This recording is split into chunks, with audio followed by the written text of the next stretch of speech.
were good movies this year. There were a lot of really There good were movies. so I many thought good 2019 movies. fucking killed it. This is the most movies I have seen in a year, and this is the first time I've had like I had so many choices for my top 15. Mm-hmm.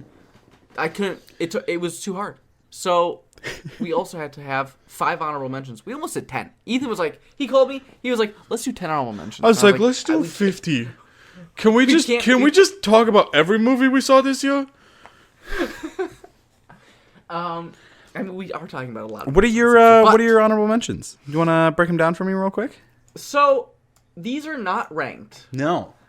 And these aren't even necessarily like my number 16, 17, 18, 19, and 20 movies. Correct. These are just movies that I really, really liked. They're all hot. Like, I loved all these movies. Mm-hmm. And at some point, they were in my top 15. And I just really think that these movies should be seen by more people. Yeah. 'cause Yeah, I think they weren't get what an seen- honorable mention is, David. Let's just jump in. Wow. We got a lot to still talk about, David. That's true. So my number 15 is from writer-director Riley Stearns, starring Jesse Eisenberg in his best casted role since he played Zuckerberg, and that is The Art of Self-Defense. It's about Good pick. yeah, I love this movie so much. It's about a person, Jesse Eisenberg, who gets attacked one day, and he's terrified of going outside because he's very passive, and he joins a local karate dojo to start learning, and it's super funny. It's very dark humor, and it's just so good. I love this movie. What's next? Oh, are we just gonna do all 5 at once? Yeah, Okay. why not? Another one is This was the one that was almost my biggest surprise of the year because I did not know anything about this. I wish I didn't watch the trailer for this because I didn't know the real story. It's a documentary. This is Everybody's Everything. This is the Little Peep, also known as Gus, his documentary about his life and eventually his death. And I didn't know I've heard of the name Little Peep before. I didn't know Little Peep though. I didn't know he was dead. And this movie is this doc is fucking really powerful and really good. It's really sad. And I really liked it. Another one is on my list for honorable mentions because of just how shockingly good it was for when this type of movie is typically just bad. Mm-hmm. It's just a cash grab. And that is El Camino, a Breaking Bad movie. I was terrified to revisit this world because I love Breaking Bad so much. And somehow El Camino was able to recreate the magic of the show while also being another great end cap for the series. And then also being a movie that you can just revisit at any time. It's so easy to put on and watch and just experience like another really good story with those characters that you loved. And it's not like you watch and you feel like you didn't get something because you didn't just watch the show. It's a perfectly capsuled little movie that has everything you like about Breaking Bad. Also, it has 2019's best shootout, which is who would have thought that? Number 4 is the possibly like plot wise the weirdest movie. It's from 50% of the Daniels, who did. I'm so happy this is on your list. Yeah, they did Swiss Army Man. Yeah. And the Turn Down for What music video. So the movie is The Death of Dick Long, Fucking what a which I title. can't even explain. It's about Dick Long dying. Yeah, it's the death of Dick Long. What more do you and want? Just everything that happens after that. I can't believe that this script was written, handed to somebody, and said, "Yes, let's do it." It's just the craziest fucking plot. Yeah, ever. it's wild. And it's really good. My number 5 is another Netflix movie. This one just missed the cut yesterday for my top 15, and that is The Two Popes. It so kills me good. not to put this on my top 15 because I love this movie. This is the type of movie that I love where it's two people, for the vast majority of the movie, two people talking. Just drinking Fanta, eating pizza, talking about faith, talking about faith and pedophilia, ideals and just talking like... about, just cash It's things. so good. And it's acted so well because you have two absolute masters in their craft. Jonathan Pryce and Anthony Hopkins just giving it their all, and it's really fucking good. Jonathan Pryce, dare I say, has never been better. He's so good. Ethan. Hey. Let's hear yours. Hey. I got a little film full of little women. Ooh, that's fun. Obviously, this is a very buzzed about film. This one literally is one outside of my top 15. Really? Really, really solid, though. The entire ensemble cast is fantastic. Even the littlest woman of them all, Timothée Chalamet. Florence Pugh is phenomenal. Emma Watson's phenomenal. Laura Dern is great. You also have, of course, Saoirse Ronan fucking killing the game. It's really good. Greta Gerwig did a fantastic job adapting something that didn't need to... It's not a story that really felt like it needed retold, but I'm so happy it was, because now it is hands down, like, definitive, this is the one you should watch. Yep, 100%. Yeah, it's phenomenal. I also got... Actually, that was my first introduction to the story of Little Women. Fucking solid introduction. You don't need to Really go further yeah. in. Stop right there. Just, you're good. Don't move. Perhaps one of my a movie I almost didn't see that I watched and fell in love with and then made you watch. The Last Black Man in San Francisco. It is such an inventive story about friendship and gentrification. And basically just what it means to be successful in a way, like, and how do you make art, and when do you know that you have been made art? It's really good. It's really, really good. A directorial debut, acting debut, and writing debut. It's fucking crazy. Phenomenal. I can't even believe that. Yeah, because it seems so masterfully handled. Like, it's so what it is, and it knows what it's doing, and it's just like, how is this your first time doing this? Yeah. The most emotionally draining film I saw this year.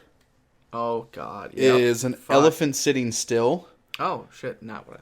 This is a long form, just real downer, with a lot of tragedy behind the scenes. This was a directorial debut that has been described by many, and rightfully so, as a suicide note. The director took his own life before the premiere, after many long battles with producers about, namely, the length of the film. Because it's a long one. But it's worth it if you can muster it. It's hard for me to really recommend this to people just because it's a lot to go through. But it falls into the category of important cinema. So it's kind of weird ranking it with other things. Because it kind of sits outside of typical review. Moving away from that, I watched Claire Denis' film, When You Nut in Space, It Push You Backwards. Or what? High Life, as it's called. This is a gorgeously shot film. Fuck yeah. It is so damn pretty. It's all about some folks in space having a wank or two. Some of them want to, most of them don't. It's all about the intense intimacy of isolation, which can often be a very violent intimacy. And it's just kind of like the idea of going stir crazy, and like how society can become so frayed and distant. It's really good. It's really good. And then lastly, Transit. Oh, fuck. This movie, I had seen just on like things available to watch, and I was like, oh, maybe. But then I kept hearing more and more about it. You kept telling me that I needed to watch it, and it was fucking wonderful. This is a kind of... It's almost the retelling of Nazi-occupied France, but in today's setting. Yeah. So it's it feels a little outside of time. It's all about, obviously, escaping fascism. And some of the most horrifying things is just like, you'll hear these awful things occurring, and people just have to accept it and get used to it. One of perhaps my favorite new actor of the year. I've seen him like this is Franz Rogowski's fucking year. He really won me over. Was that all 5? Yeah. Holy shit. I lost count because I was reliving the moments. It's funny because so many of the movies, immediately after seeing them, I'm like, well, that's locked in my top 15. but like, they're not. It's just, it's been such a crazy year. And I feel like the point is, right when I saw Last Black Man in San Francisco, I feel like that was the tipping point for like every movie I saw after that was just like fucking gold. Well, and like deciding what's going to get honorable mention sucked, because then like I had to think of a way to balance it out, you know? So it's like I was like, okay, how am I going to figure out what's going to be in my honorable mention? Do I kind of form a sentence that lets me mention other movies that could have possibly been in my honorable mentions as a way to sneak in a couple of different honorable mentions, or is Border really going to end up in my honorable mentions for number 5? So that was like really tough for me to have to figure out. And it's like, am I going to be able to talk about Penguin Highway or Painting Glory at all? And it's like, that's what really sucked, is that I didn't get the opportunity to talk about things like If Beale Street Could Talk and Cold War. And it's like, do I not even get to mention Apollo 11? And it's just, you know, and that was Ethan's 19 through 27. Oh, that's my favorite Sam Mendes film. David, let's just get down and dirty. Top 15. Are you ready for this? I am. We're going to try to go through this decently quick while still explaining these movies. We're going to give more time to the films at the top, because obviously there are top films. So, like, yep. You know. David, what's your number 15? My number 15... recently 15, because I just moved this in there this morning. Is also my most watched movie in theaters of 2019. Okay. And that is James Mangold's Ford v Ferrari. That's your most watched film of the year? Yeah, well, it's tied. I have a lot tied at 3. Okay. I just really fucking like this movie. I like the kind of like competitive nature between Christian Bale's character, Matt Damon's character, and still their like their brotherhoodness, and the fact that they were trying to win this race while also trying to deal with the inner political structure of a giant corporation like Ford was just so fascinating to see. And obviously this movie would have failed if it wasn't for the race scenes working so fucking well. And they were just good. Like, I didn't think a movie would ever top the race scenes of Rush. And this did somehow. Both characters felt super real. I have no issues with Christian Bale's, accent coming and going. And I just really like this movie. And it's fucking awesome. It's one of those movies where I don't think I'm ever not going to be in the mood to watch this. It's one of those types of movies. And I think at the end of the day, that's what I started to change my list to. Because there were some movies that may have a higher quality behind them, but I don't know if I want to see them again. Interesting. My number 15 is a film that I saw pretty late into the year, and I'm so happy I saw. This is Alejandro Landes' film Manos. Oh, fuck. This is a visual feast. It's all about these group of kids that are part of this organization. You're not really quite sure. It's like a military thing, but like of what side? Where are they actually located? Basically, a group of kids with guns in the jungle on top of a mountain. They have a milk cow, and they also have a hostage. So kind of goes crazy from there. The score is this like jarring and uncomfortable, like it just, the whole movie, it's so atmospheric, and it really crawls underneath your skin, so that even if you can't fully relate to the characters, you're still completely captivated by just the whole experience of everything. It really blew me away. It was crazy impressive. And also Rico from Hannah Montana is there. So that was the most distracting part where I'm like, did this kid not look oddly familiar? And then it's just fucking him. My number 14 is a movie that I thought was going to land a lot higher on my list going into it.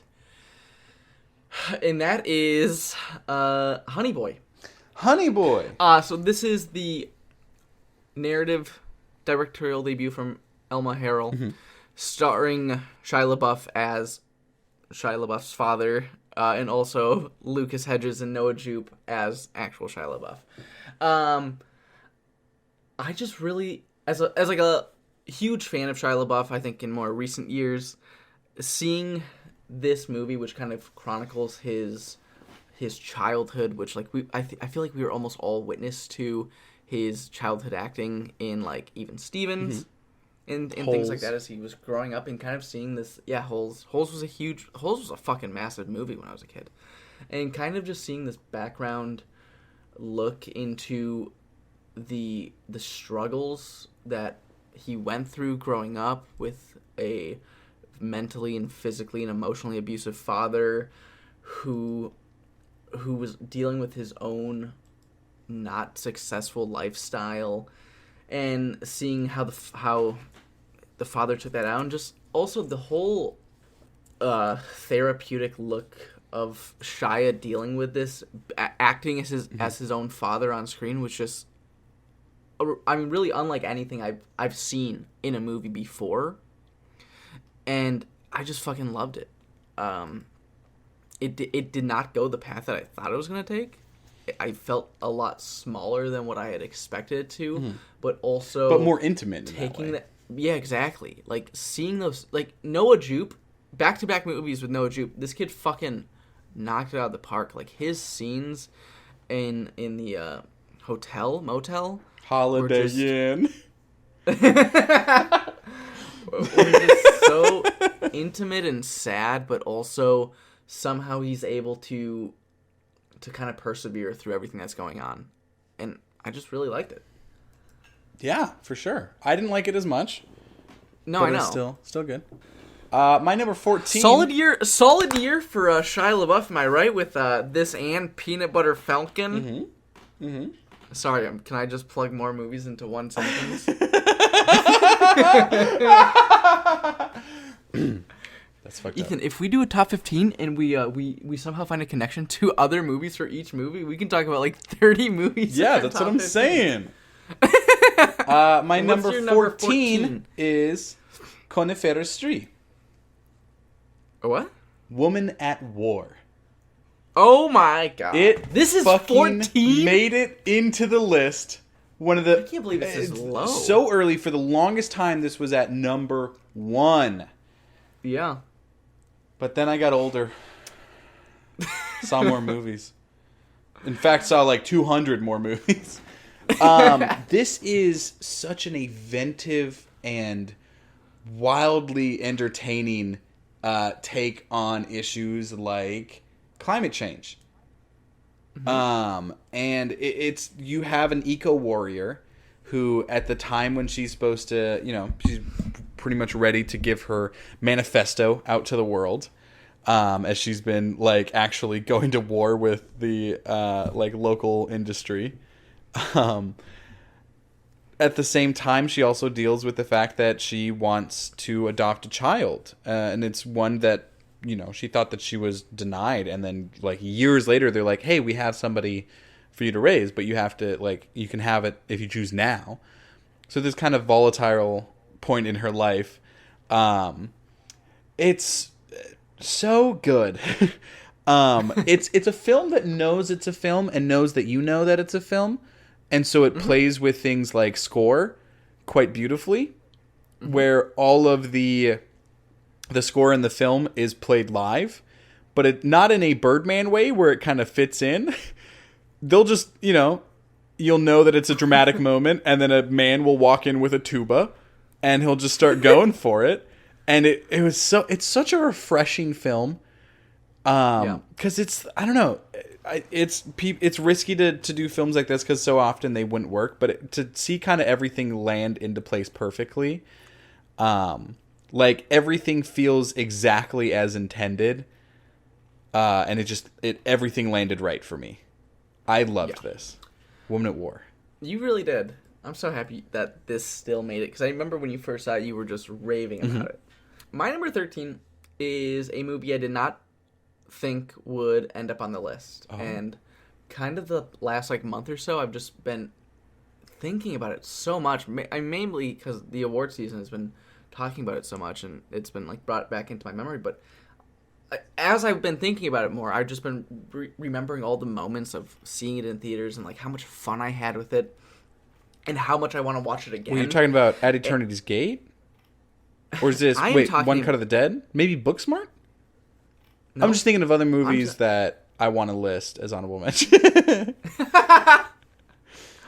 I'm talking about Tarantino's Once Upon a Time in Hollywood. Oh. This is a movie. This is Tarantino's love letter to Hollywood, and really, it's just two guys, DiCaprio and his stunt double Cliff Booth, just hanging out. Rick, there's also fucking Dalton. There's the background story that's taking place, and that's the whole Sharon Tate story. But really, the majority of this movie is just kind of these two people just working in Hollywood and kind of having these conversations, and watching their television show be on TV and talking about the performance that he's giving and everything. And I just fucking loved it. It's unlike it's unlike Tarantino's other works, but it's closer to I guess Hateful Eight, where it's just kind of people talking in a room. Mm-hmm. And one of the best scenes in this is Leo just talking to this little girl who's an upcoming actress, and how much she loves acting and how much she puts into it. And you can see him just get inspired by this, and also intimidated by the fact that he has never had to put in this much work. He just shows up and does it, and it kind of flips a switch back on, and kind of kicks him in the butt a little bit to really start going after things again. And there's just these scenes in this movie that work so well, and this seems like the perfect movie that if it was ever on and I popped in on any moment of it, I would just want to sit through that scene and then probably end up sitting there for another 2 hours watching the entire thing, because it all works so well. And then it comes to this insane, awesome climax, which is just very Tarantino-esque, that works perfectly. Absolutely. In the most crazy fashion. So you're going for a renowned and established director. I got a directorial debut here for you. This is the feature debut of Melina Masokas in Queen and Slim. Very nice. This is what starts off as a first date. Immediately goes as wrong as it can. Mm-hmm. Leading to the most stressful opening title sequence I've seen ever. Well, maybe Enter the Void, but for a different reason. It is so goddamn good. You have they're kind of weaving in and out of different social and political, problems, and you get to see, different aspects of it that you normally don't. Things that other films tried to do but didn't really achieve that. Things like Black and Blue. What happens when you are a cop and you're black? What does that mean for you? And it does kind of delve into that. And everything, anytime they get into a bad situation and you're like, wow, this sucks, there's no good way out of it, they turn it up to not even an 11. They go to a 13. And it's oh, that's so much worse than I thought it would be. Yeah, it's my favorite film with Flea in it. So, sorry, Baby Driver. Should have been better. Wow. No, Queen and Slim was cinematography, score, acting, all phenomenal. This is a fantastic directorial debut. I cannot wait to see what she does next. Can I be honest that I think that Queen and Slim would have made my top 15 if it wasn't for the fact that the person right behind me kept falling asleep like every 15 minutes and snoring very loudly. Oh, that sucks. And like I could hear his daughter waking him up, being like, "Dad, wake up! You're falling asleep." Damn. And I was like, he was snoring so loud. I'm sorry. And I was like getting so into it, and then I just kept like getting pulled straight out. But yeah. What's a really movie that you were sucked into? Your number 12. I was just in general. Well, let me go see what's number 20 on my list. Oh fuck. My number 12 is a movie that you've actually already mentioned, but not as a movie on your list. You threw this one out there, and that's One Cut of the Dead. Hell yeah! I saw this movie in theaters at a screening. I didn't know shit about it. I went in there only knowing about the 30-minute one-shot, which, obviously, if there's a movie that has a 30-minute one-shot, I'll go check it out. Unless, and I had such a unless it's Long Day's Journey into the Night. Accurate. Also do not have a but this movie is such a fucking ride, and it's so much fun. It opens up with a 30-minute one-shot of this little movie being made, a zombie horror movie being made that then gets attacked by actual zombies. And it sounds crazy, and it yeah. And it's just, as soon as I've had a few moments this year where something happens in a movie where I think to myself, I have no idea where this can go now. Because I know, like, this hasn't been the entire runtime, and there's still, like, an hour left. But I just have no idea what's about to happen. It happened in this movie, and it happened in another movie coming up. And then it somehow, I thought it was going to get worse after that 30-minute one-shot. I was like, okay, I'm not going to be interested. And it somehow even becomes more interesting. And this movie is just a fucking ride. It's on Shudder.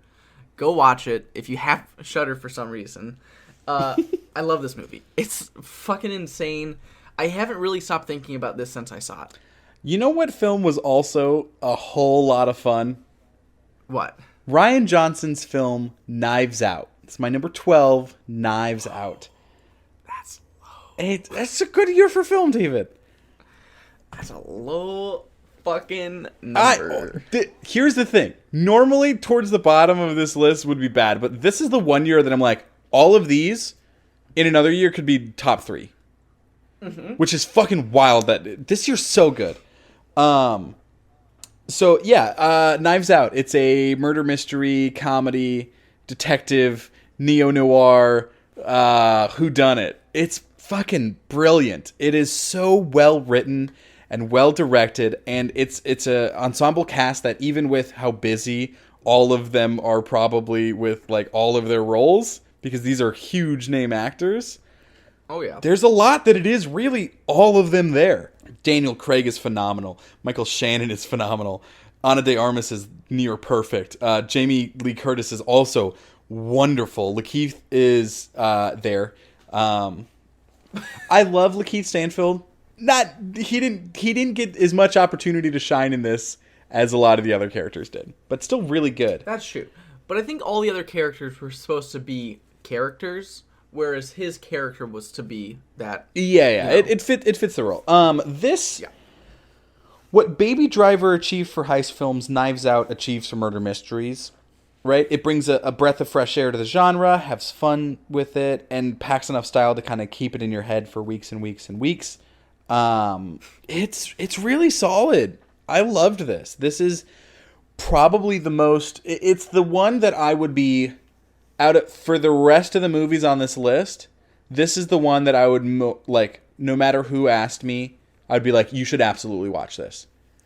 This is the easiest recommendation of any movie 100%. On my list. Yeah. Yep. That's a fact. My number 11. That's a fact. My number 11 is essentially one of my favorite movies of all time, set in space. And that's Ad Astra. This is Apocalypse Now in space. But Ad Astra follows Brad Pitt as he travels through space to track down his possible father, who may be alive, may be dead. And it explores the inner thoughts of Brad Pitt through this voiceover that typically voiceover's pretty cheap, but voiceovers styled like this, I absolutely gush over. I just love it. Where he's kind of explaining how he's feeling and thinking, coming from a character who doesn't really feel that much very often, and also kind of the impact that humanity has had on space as a whole. Because we see this probably semi near future where humanity has colonized other planets, and it's just so interestingly thought out and displayed visually that I loved it. Like visually, this movie is a feast. There are things in here that I have never even thought about, like moon pirates. I'm going to be honest, David. I've thought about moon pirates a lot. Have you? I also think about we're whalers on the moon. We carry our harpoons, but there ain't no whales, so we tell tall tales. We're whalers on the moon. They're kind of like moon pirates. It is a slow burn that is beautifully shot, and you just get to kind of go on this personal journey through space with Brad Pitt's character, and I loved it. What's your number 11? This is going to be Portrait of a Lady on Fire.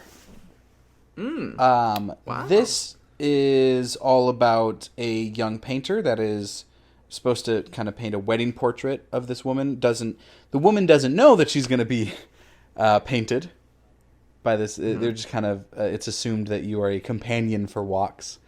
And it kind of develops into a love story from that, based off a lie right away. I think in storytelling especially, there's kind of 3 different ways that you can do a romance story. There is wanting to love someone. There is needing to love someone. And then there's loving someone. This one falls into needing to love someone.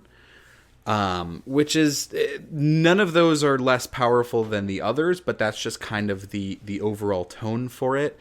All of the actual painting in the film is phenomenally well done. The film just has a gorgeous texture to it. It was really, really good. Adele Hanel. I think it's Adele Hanel. Adele Hanel is fantastic. I am so excited to see her in Deerskin coming out this year, because she's so good. Oh yeah. The whole thing is, it's about the mood and the atmosphere of the film, and kind of you're there with the characters and how everything kind of lines up. So it's one that it's kind of, there's not much to say until after you've seen it. But I think it's a gorgeous film. Check it out. Portrait of a Lady on Fire. It's a beautiful movie. So this movie's getting a wide release in February of this year. I want to go back and see this on the big screen. Yeah.